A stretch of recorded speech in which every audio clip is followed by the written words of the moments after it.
키포인트 27번째 보험계약 대출에 대해서 살펴보도록 하겠습니다. 자, 계약 대출이 작년에 시험 문제에 굉장히 많이 나왔어요. 그러니까 재작년까지는 실은 그렇게 많이 나오는 부분은 아니었는데 많이 나왔습니다. 뭐 새로운 부분이 나온 것도 있고요. 반복되는 부분도 있습니다. 하지만 거의 대부분 다 중요한 내용들만 모아놨으니까 여러분 꼭 기억을 해 주시고요. 자, 첫 번째, 계약 대출을 얼만큼 받을 수 있니? 는 해지 환급금 범위 내에서 받을 수 있습니다. 중도 인출도 마찬가지죠. 해지 환급금 범위 내에서 대출을 받을 수가 있습니다. 자, 상환. 그럼 이제 받았으니까 상환해야 되겠죠. 중도 인출은 상환 의무 없죠. 대출은 상환을 해야 됩니다.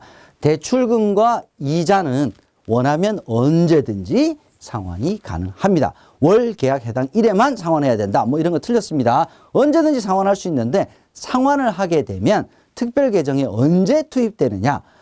자, 투입 시기는 상환일 플러스 2영업일. 웬만하면 투입 시기는 다 2영업일이 플러스 된다고 보시면 됩니다. 상환일 플러스 제2영업일에 일반 계정에서 특별 계정으로 투입이 된다.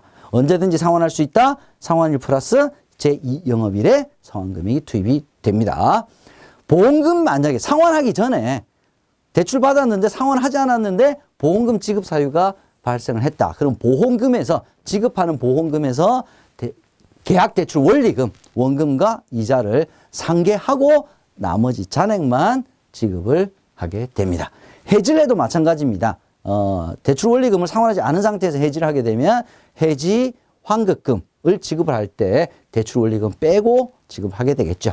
자, 변액보험에서 이 계약 대출하는 방식은 그 두 가지로 나눠집니다. 첫 번째는 특별 계정 방식, 두 번째는 일반 계정 방식. 이거 쉽게 생각하시면은요, 특별 계정 방식은 특별 계정에서 운용되고 있는 계약자 적립금에서 돈을 빼서 대출을 해주는 거고요. 일반 계정은 특별 계정하고 전혀 상관이 없이 보험회사 가지고 있는 다른 일반 계정의 돈에서 대출을 해주기 때문에 특별 계정하고는 전혀 상관이 없다. 이렇게 보시면 될 것 같습니다. 특별 계정 방식은 월 1회 가능합니다. 만약에 대출을 받고 상환할 때 이자를 상환하잖아요. 그죠? 이자를 상환하게 되면 대출 이자에서 수수료를 빼고요. 수수료는 특별 계정으로 투입이 안 됩니다. 이자만 특별 계정으로 투입이 되기 때문에 특별 계정 수익이 이자만큼 늘어나는 거죠. 그래서 계약자 입장에서는 실제 대출 수수료만 대출을 받는데 지급하는 이자 형태로 비용으로 나가는 그런 결과가 벌어집니다. 그래서 대출이자 전액이 특별 계정으로 투입되는 것이 아니다. 수수료는 빼고 투입이 된다. 그게 특별 계정 방식입니다. 일반 계정 방식은요, 횟수에 제한이 없습니다. 심하게 말하면 무한대로 계속 받을 수가 있습니다. 자, 일반 계정에서 일반 계정 자산으로 담보대출로 처리하는 거기 때문에 전액 일반 계정의 이익으로 처리가 된다. 시험 문제는 이게 횟수가 지난번에 한번 나왔는데 횟수는 이게 잘 나오던 것이 아니라서 제가 추가해서 여러분께 말씀을 드리겠습니다. 함정을 찾아라 보겠습니다.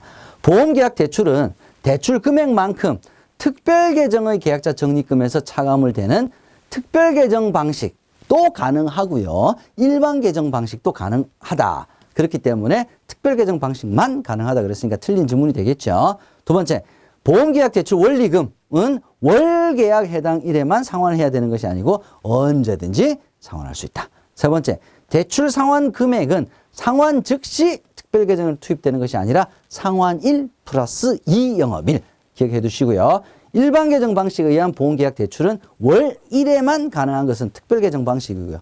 일반 계정 방식은 횟수에 제한이 없다. 기억해 두시기 바랍니다.